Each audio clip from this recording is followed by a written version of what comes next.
حرصنا لن نرضى أبدا ذلتنا يا رسول الله يا رسول الله. Хвала Аллаху, Господу миров, мир и милость нашему любимому пророку Мухаммаду, его семье, его сподвижникам и всем тем, кто последовал за ним до самого судного дня, а затем.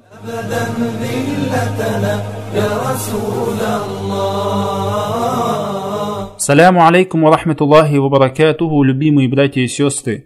Ложиться спать, будучи в омовении, это сунна посланника Аллаха, саллаллаху алейхи вассалям. В Сахихе Аль-Бухари передается, что посланник Аллаха Мухаммад, саллаллаху алейхи вассалям, сказал своему сподвижнику Баррау ибн Азибу: «Ида атайта мададжаака, фатавадда вудуака лиссалат, thumma оттаджи аля шаккика лейман».